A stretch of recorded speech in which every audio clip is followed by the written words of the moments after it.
এই যে নাও, দুধটা খেয়ে নাও। কি ব্যাপার, এই দুধ খাবেন না, বিষ আছে।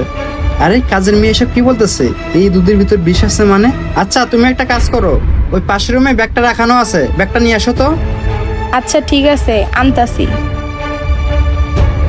দুধের মধ্যে বিষ আছে মানে? এই পিচ্ছি, এদিকে আয়। এই পিচ্ছি, তুই এসব কি বলতেছিস? স্যার আমি যা বলতাছি সব সত্যি কথাই বলতাছি। স্যার আপনি এই দুধ খাবেন না, এই দুধে বিষ মিশানি আছে। এই কাজের মেয়ে, তুই এসব কি বলতেছিস? এই দুধের ভিতর বিষ আসবে কোথা থেকে? এই দুধ তো আমার স্ত্রী আমাকে খেতে দিছে, তুই এসব কি বলতেছিস? স্যার ম্যাডাম এই দুধে বিষ মিশাই দিছে, আমি নিজের চোখেই দেখছি। এই চুপ কর। তুই যেটা বলতেছিস সেটা কি একবারও চিন্তা ভাবনা করে বলতেছিস?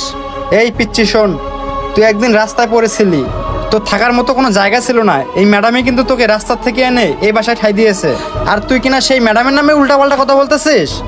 আর শোন, তুই এখন যে উল্টাপাল্টা কথা বলতেছিস তার জন্য আমি তো কিন্তু শাস্তিও দিতে পারি, সেটা কি তুই জানিস?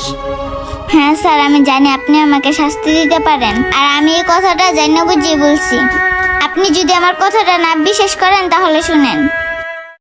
আমার আর এভাবে লুকিয়ে লুকিয়ে দেখা করতে একদম আর ভালো লাগতেছে না। তাহলে এখন কি করব বলো? কি করবো মানে? তুমি তোমার স্বামীকে আমাদের রাস্তা থেকে সরিয়ে দাও, শোনো একেবারে ঘুম পাড়িয়ে দাও। আরে রিয়াজ, তুমি এসব কি বলতেছো? ঘুম করার কি দরকার? শোনো রিয়াজ, আমি ওকে ডিভোর্স দিয়ে দিই, তাহলেই তো সব ক্লিয়ার। আরে বোকা, তুমি যদি ওকে ডিভোর্স দিয়ে দাও তাহলে কি তুমি তার সম্পত্তি পাবে? একটুও পাবে না, বরঞ্চ তুমি তার সম্পত্তি থেকে বঞ্চিত হবা। তার চেয়ে বরং তাকে তুমি গুম করে ফেলো, তারপরে তার সমস্ত সম্পত্তি হবে তোমার আর আমার। আমরা সারা জীবন সুখে সংসার করব। হ্যাঁ তুমি ঠিকই বলছো। না ম্যাডাম পরক্রিয়া করে স্যারকে মারার চেষ্টা করতেছে, এটা আমি কখনোই হতে দেব না। আমি স্যারকে সব বলে দেব। শোনো, তুমি একটা কাজ করো, ও যখন ডিউটি করে বাসায় আসবে তখন তুমি ওর দুধের ভিতরে বিষ মিশিয়ে দিও। ও দুধ খেয়ে মরে যাবে, কেউ বুঝবেও না জানবেও না। তারপরে দেখবা আমাদের পথের কাঁটা একবার ক্লিয়ার। ঠিক আছে, তুমি যা বলবা তাই হবে।